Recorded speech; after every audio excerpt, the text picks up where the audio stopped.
이제 오늘부터 대림절이 시작이 됩니다. 한 해가 저물어가는 12월 첫째 주일인데, 우리가 일반 달력으로 보면 한 해가 마무리되어가는 이때인데, 교회력으로 보면 이때가 대림절이 시작이 됩니다. 그런데 교회력으로 시작이 어디서부터 시작이 되느냐? 교회력으로 시작은 대림절서부터 시작이 됩니다. 일반 우리 사용하고 있는 달력은 그레고리 달력인데, 그레고리 달력에 의하면 1월 1일이 시작인데, 교회력으로는 대림절이 시작입니다.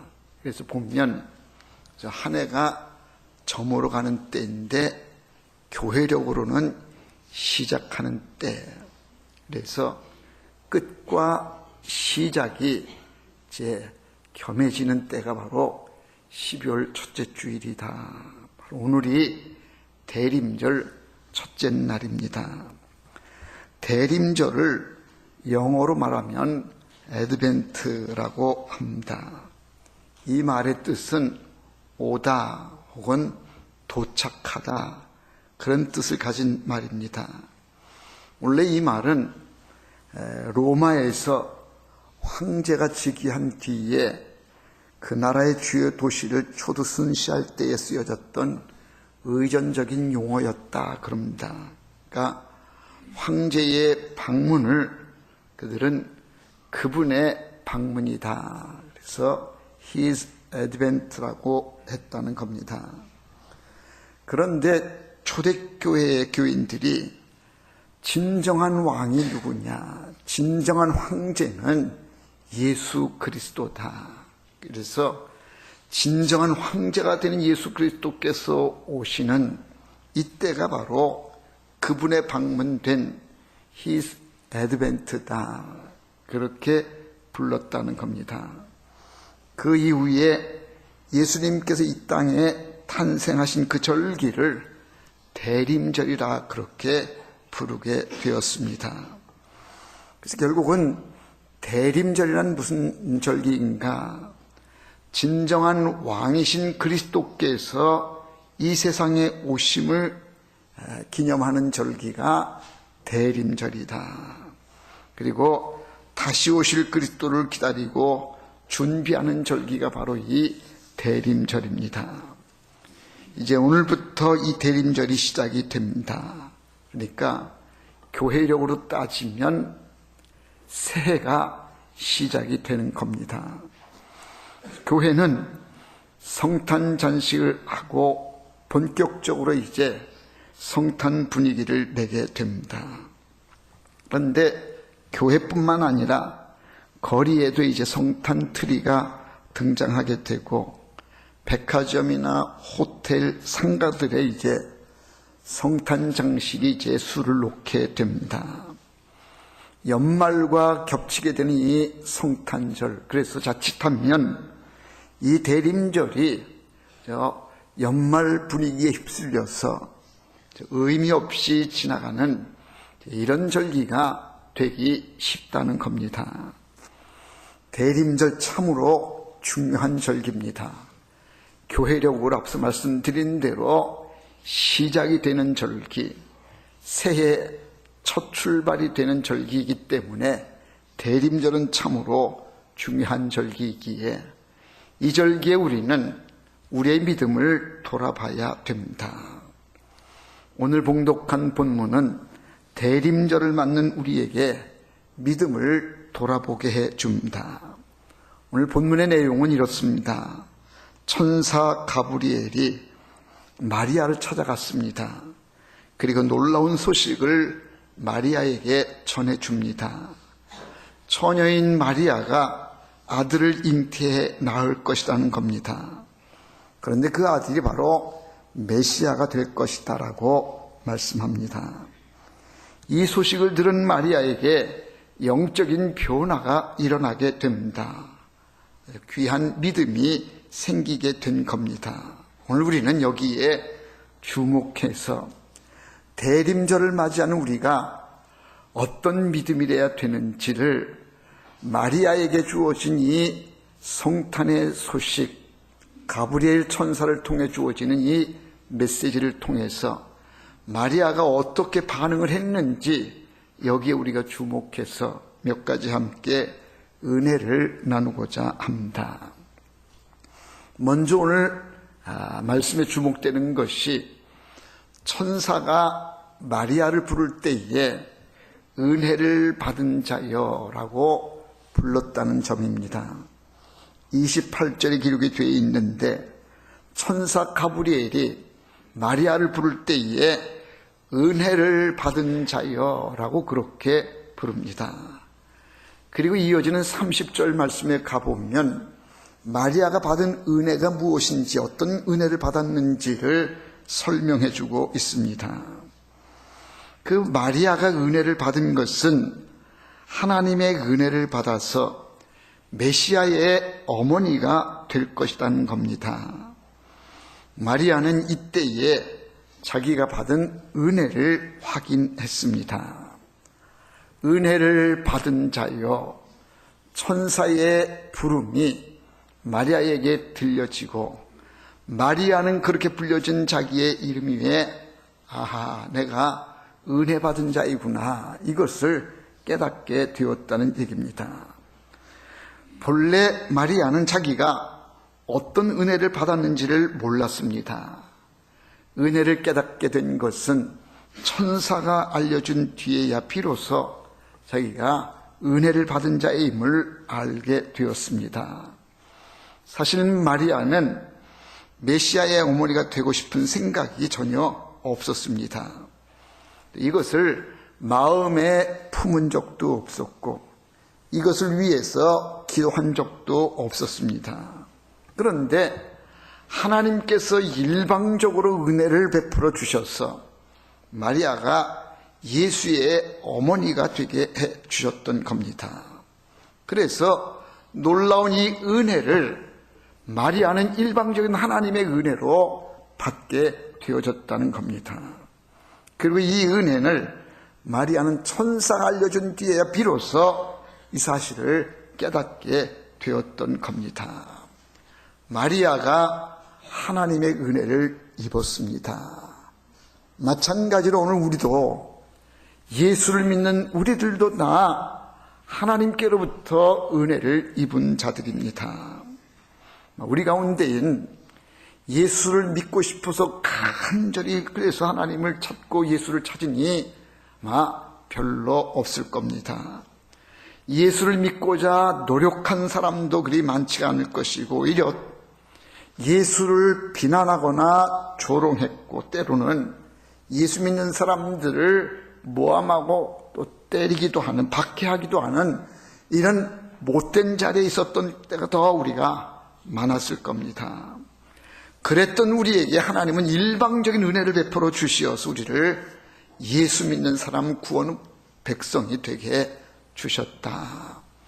마리아가 예수의 어머니가 되고자 했었던 어떤 그런 마음 없이 하나님의 일방적인 은혜로 말미암아 그가 메시아의 어머니가 되어진 것처럼 오늘 우리도 예수 믿어 이렇게 구원받은 백성이 된 것은 내가 그렇게 되기를 원해 간절한 마음이 있어서 그렇게 된 것이 아니라 전적인 하나님의 일방적인 은혜가 주어졌기 때문에 우리가 이렇게 하나님의 백성이 되어지고 구원받은 백성이 되었다는 얘기입니다. 이 은혜를 우리는 알아야 됩니다. 내가 원해서 된 것이 아니요 내 수고나 내 노력 갖고 된 것이 아니라 전적인 하나님의 은혜입니다. 우리가 쉽게 생각하면 아이고 내가 믿으려고 하는 마음이 있었으니까 믿어진 거고 내가 나갔으니까 교회도 나갔으니까 그래서 이렇게 된 것이지 무슨 은혜입니까? 라고 생각하기 쉽지만 그 배후에 되어가는 모든 일들은 나의 의지와는 관계없이 일방적인 하나님의 은혜의 역사가 작용을 해서 우리가 예수를 알게 되어지고 예수를 믿게 되어진 것, 결국은 이것은 하나님의 일방적인 은혜였다는 겁니다. 이 사실을 우리는 깨달아 알아야 됩니다. 아주 오래전에 기억하실런지 모르는데 고재봉이라고 하는 유명한 흉악범이 있었습니다. 이 사람이 육군 중령의 일가족 4명을 무참히 도끼로 쳐 죽여서 온 사회를 공포의 도가니로 몰아넣었던 사람, 바로 이 고재봉입니다. 그가 체포가 되어서 교도소에 수감이 됐는데 교도소에서도 그가 얼마나 살기가 등등했는지 아무도 그에게 쉽게 접근하지를 못했다는 겁니다. 그러던 어느 날 이 고재봉이 앞에 소포 하나가 배달이 되어 왔는데 열어보니까 성경책이 들어 있었던 겁니다. 고재봉이는 그 성경책을 보고는 재수 없다 그러면서 이 성경책을 집어 던졌답니다. 그러다가 이 성경책의 이 지질이 아주 부드러우니까 이걸 화장실 휴지로 쓰면 좋겠다 그래가지고 성경책을 찢어서 화장실 갈 때 썼다는 거예요. 그러다가 화장실에 앉아가지고 그 성경책 도대체 뭐라고 쓰여 있는가 읽어봤더니 예사로운 내용이 아닌 내용이 좀 특별하더라는 거예요. 그래서 좀 읽어보자. 그래서는 읽기 시작을 했다는 겁니다. 읽고는 그에게 영적인 어떤 변화가 일어나기 시작하면서 교도소에 있는 목사님 찾아서 목사님, 나 같은 이렇게 흉악한 범죄자인 이런 흉악범도 예수를 믿을 수 있습니까? 그렇게 목사님에게 물었더니 목사님은 누구든지 예수를 믿으면 죄사함 받고 구원을 얻습니다. 그 얘기를 듣고 그가 예수를 영접하게 되었다는 겁니다. 그때부터 놀라운 일이 벌어지기 시작하는데 그 교도소에 2,000명의 죄수들이 수감되어 있었는데 고재봉이의 전도로 인해서 1,800명이 예수를 믿게 되는 역사가 일어났다는 겁니다. 놀라운 일이 흉악범인 이 고재봉을 통해서 나타난 겁니다. 이건 은혜입니다. 죄 중에 있던 사람이 절망 중에 있던 고재봉에게 어느 날 주님이 찾아오신 것이고 그는 그 예수로 말미암아 예수를 믿게 되어진 것이고 전혀 새 사람이 되어진 겁니다. 이것이 전적인 하나님의 은혜라는 얘기입니다. 오늘 우리도 마찬가지입니다. 우리가 죄인 가운데에 하나님을 멀리 했었던 흉악한 죄인들인데 주님이 어느 날 일방적으로 우리를 찾아와 주셔서 우리로 예수를 알게 해주시고 예수 믿을 수 있는 마음을 열어주시고 그리고 예수님을 영접해서 우리가 구원 얻는 자리에 이르게 되어진 이 모든 것은 다 하나님의 은혜라는 얘기입니다. 마리아가 예수의 어머니가 되고자 하는 그런 마음이 없는데도 불구하고 그런 생각을 가져본 적이 없는데도 불구하고 하나님의 일방적인 은혜는 그에게 찾아와 주셔서 그로 메시아의 어머니가 되게 주셨다는 것. 은혜 받은 자여. 천사는 마리아를 그렇게 부릅니다. 오늘 우리에게도 주님은 은혜 받은 자라고 우리를 불러주시는 줄 믿습니다. 그리고 우리는 그렇게 은혜를 받은 사람들입니다. 내 수고나 내 노력 가지고 구원에 이른 것이 아니라 전적인 하나님의 은혜로 말미암아 우리가 구원에 이르게 되어졌다. 그래서 우리는 은혜를 받은 사람들이다. 믿으시기를 바랍니다. 그다음 두 번째 이 마리아에게서 보여지는 모습이 은혜를 알고 난 뒤에 은혜에 감사했다는 겁니다. 디모데전서 1장 10절 이하에 보면 이런 말씀이 나옵니다. 나를 능하게 하신 그리스도 예수 우리 주께 내가 감사함은 나를 충성되이 여겨 내게 직분을 맡기심이니 내가 전에는 비방자요 박해자요 폭행자였으나 도리어 궁유를 입은 것은 내가 믿지 아니할 때에 알지 못하고 행하였음이라. 우리 주의 은혜가 그리스도 예수 안에 있는 믿음과 사랑과 함께 넘치도록 풍성하였도다. 사도 바울의 고백인데요. 그가 본래는 비방자요 박해자요 폭행자였지만 하나님의 은혜로 말미암아 구원받은 자가 되어진 이 은혜, 그 은혜에 감사했더니 감사가 은혜를 더욱 풍성하게 해 주셨다라고 그렇게 고백하고 있습니다. 적극적으로 베푸신 은혜에 감사를 사도 바울은 올리고, 그렇게 은혜에 감사했더니 그 은혜가 점점 더 풍성해져가는 이런 경험을 하게 되었다는 겁니다. 고린도후서 4장 15절에도 보면 우리가 주목할 말씀이 기록이 되어 있는데, 이는 모든 것이 너희를 위함이니 많은 사람의 감사로 말미암아 은혜가 더하여 넘쳐서 하나님께 영광을 돌리게 하려 함이라. 은혜 받은 자인데 은혜를 은혜로 알고 감사할 때 그 은혜가 더욱더 풍성해지는 것이고, 은혜를 받았는데도 불구하고 그 은혜를 은혜로 알지를 못해서 감사가 없다고 하면 그 은혜는 자연히 소멸되고 만다는 거예요. 우리는 하나님의 일방적인 은혜로 말미암아 구원받은 백성이 되어졌기 때문에 그 은혜에 대해서 늘 감사가 넘치는 이런 삶을 살아야, 그래서 은혜가 더욱더 풍성해지니 그 은혜 안에 복된 역사요 믿음의 능력이 나타나는 이런 삶이 된다는 얘기입니다. 은혜를 받았는데도 불구하고 은혜로 알지를 못하게 되면, 또 그 은혜에 대해서 감사가 없다고 하면 자연히 은혜는 쇠퇴해지고 소멸되고 말 겁니다. 은혜에 감사가 있어야 된다. 은혜에 동력을 더하는 겁니다. 하나님 내게 베푸신 은혜 참으로 감사합니다. 하나님의 이 은혜가 없었다고 하면 나는 멸망당할 수밖에 없고 나는 죽을 수밖에 없었었는데, 하나님의 은혜가 내게 임해서 이렇게 나는 구원받게 됐으니 참으로 감사합니다.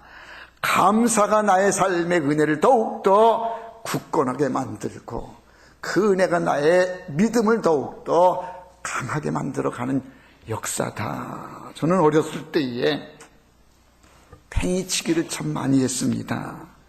얼음판 위에서 팽이를 돌리기도 하고 맨 땅에서 팽이를 돌리기도 했는데, 이 팽이가 참 희한한 것이 자꾸 이렇게 팽이채로 치면 팽이가 잘 돌아가다가 이 팽이채를 치지 않으면 팽이가 돌다가 또 힘이 빠져서 그냥 빙글빙글하고 이제 쓰러지는데, 쓰러지는 걸 또 다시 이제 채찍을 가해서 치면 팽이가 아주 다시 힘을 내서 돌아가게 됩니다. 이 원리가 은혜의 원리와 같습니다. 내게 주어진 은혜가 있는데 그 은혜 위에 감사의 채찍을 가하게 되어지면 은혜는 더욱더 풍성해져서 능력 있는 은혜가 되어지는데, 은혜를 은혜로 알지를 못하게 되어지면 은혜는 점점 사그러지고 만다는 겁니다. 여러분, 마리아가 천사가 전해준 것처럼 은혜를 받은 자여인 것처럼 오늘 우리 모두가 다 은혜를 받은 사람들이기에 그 은혜에 감사해서 하나님 참으로 감사합니다. 주님의 은혜가 아니었으면 저는 멸망당할 수밖에 없었는데, 난 죄악 가운데 죽을 수밖에 없었는데 나를 택하여 주시고 하나님의 은혜 안에 거하게 해주시고 영원한 생명을 얻게 해주셨으니 감사합니다. 이 은혜에 감사할 때에 그 감사가 우리를 더욱더 능력 있게 해주시고 또 복이 되게 해주시는 줄 믿습니다. 대중가요 가수 가운데에 이수영이라고 하는 가수가 있습니다. 이분이 수년 전에 제 7집 앨범을 냈는데 그 타이틀곡이 그레이스라고 하는 곡입니다. 이분이 예수를 잘 믿는 가수라고 하는 것을 익히 알고 있었기에 궁금해서 살펴보았더니 예수 그리스도께 받은 은혜를 담은 노래인 것을 봤습니다. 이분이 이렇게 말합니다. 내가 이렇게 큰 은혜를 입었는데 어떻게 제가 주님을 전하지 않을 수 있겠습니까? 내가 이렇게 큰 은혜를 받았는데 이 은혜에 내가 감사하지 않을 수가 있습니까? 그래서 그는 그렇게 노래에 주님의 은혜를 담아서 노래를 부르노나 그렇게 이야기를 합니다.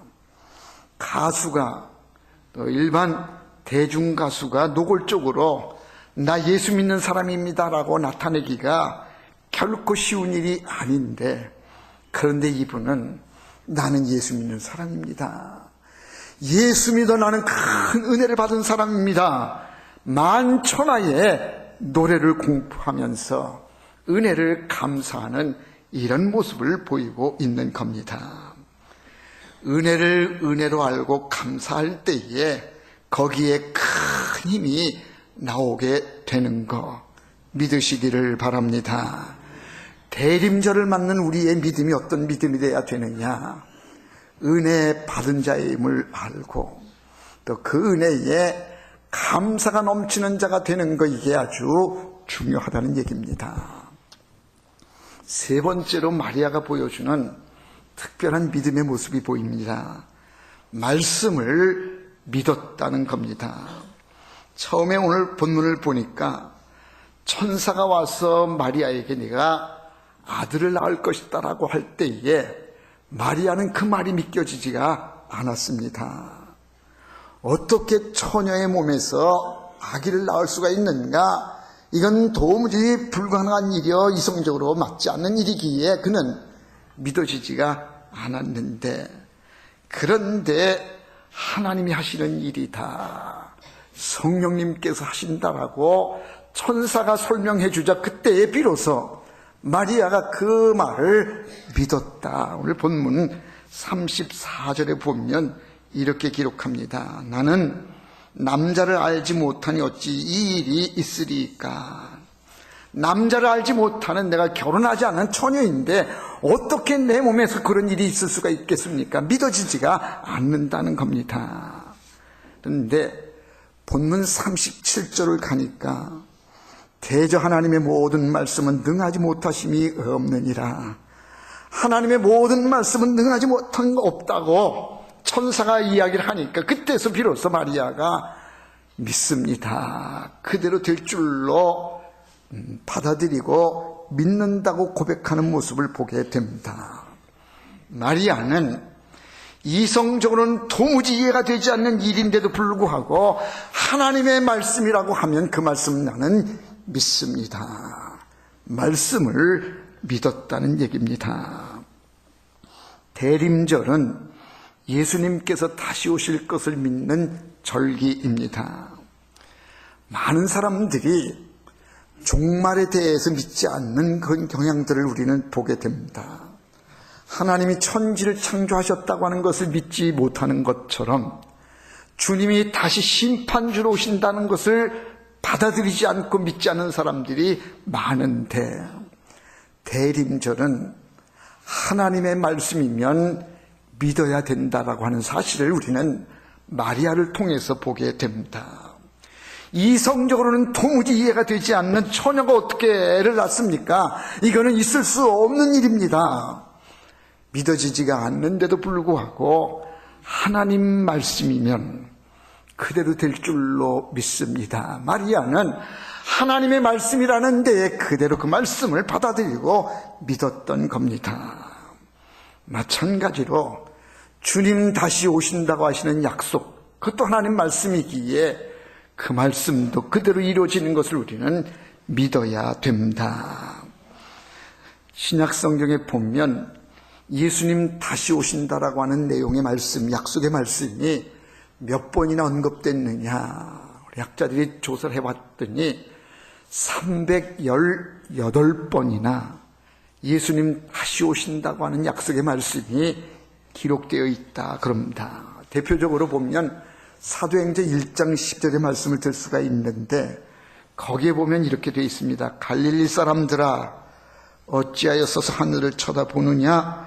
너희 가운데서 하늘로 올려지신 이 예수는 하늘로 가심을 본 그대로 오시리라.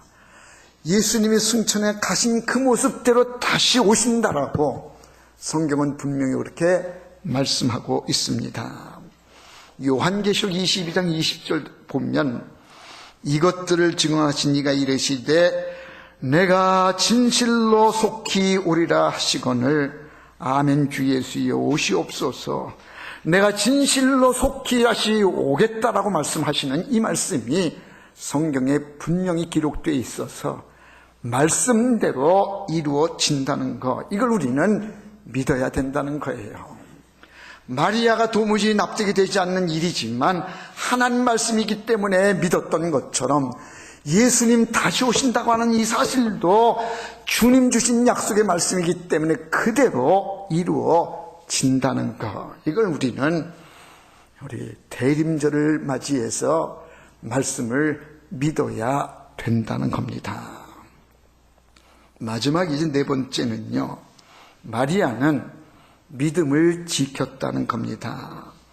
오늘 본문에 보면 마리아는 천사가 한 말을 믿었습니다. 그리고 그가 아주 중요한 말을 합니다. 38절에 보니까 마리아의 고백인데 주의 여종이 오니 말씀대로 내게 이루어지이다. 처음에는 믿겨지지가 않았어요. 어떻게 처녀인 내 몸에서 아기를 낳을 수가 있겠습니까? 그것도 믿어지지가 않는데 또 그 아이가 메시아가 될 것이다라고 하는 건 더더욱이 납득이 되지는 않는데, 그런데 하나님 말씀이기에 그는 받아들였고 믿었습니다. 받아들이고 믿은 것뿐만 아니라 그는 그대로 될 줄로 준비해 갔다는 데 여기 아주 중요함이 있습니다. 39절에 보니까 이렇게 기록됩니다. 이때에 마리아가 일어나 빨리 산골로 가서 유대 한 동네에 이르러 내 몸에서 아기가 나을 것이다. 마리아는 그 말씀을 그대로 믿고는 이제는 그 말씀이 이루어질 것을 준비해서 지금 산골로 갔다는 겁니다. 이제는 아기의 출산을 위해서 동네에 이르러 그가 이제는 자기 몸에서 아기가 날 것을 익히 믿고 준비했던 겁니다. 마리아는 주의 약속의 말씀을 100% 믿었을 뿐만 아니라 그 믿음 따라 행동으로 옮겼다는 것, 이게 정말 종말론적인 삶을 살았던 마리아의 모습을 보여주고 있습니다. 주님 다시 오신다라고 분명히 약속되어 있기 때문에 우리는 그렇습니다. 하나님 말씀이기 때문에 주님 다시 오실 줄로 믿습니다. 주님 오시면 심판의 주로 오셔서 불의한 세력들은 심판하실 것이고 믿음을 지킨 성도들에게는 영원하신 하나님 나라로 우리를 인도해 주실 것입니다. 말씀을 믿은 사람들은 그걸 그대로 우리는 받아들이고, 그리고는 이제 우리는 주의 오심을 준비해서, 마리아가 자기가 이제 아기를 낳을 것을 이미 믿고는 산골로 가서 출산을 위해 준비했던 것처럼 주님 다시 오신다고 하는 이 약속이 그대로 이루어질 걸 우리도 믿으며 준비해야 된다는 겁니다. 대림절은 그래서 성탄절을 기다리며 준비하는 절기이기도 하지만 다시 오실 예수님, 심판의 주로 오실 그 예수님을 우리는 다시 기다리면서 준비하는 절기가 바로 이 대림절이라는 얘기입니다.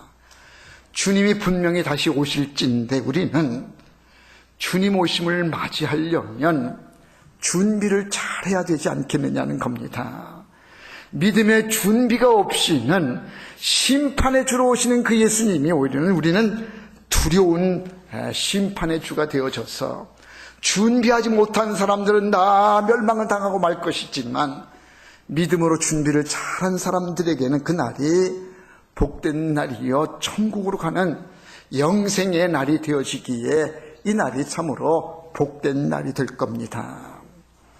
주님 다시 오신다고 분명히 말씀하셨기에 이 말씀을 믿는 사람들은, 이 말씀을 받는 사람들은 그렇게 될 줄로 알고 그날을 위해서 준비해야 됩니다.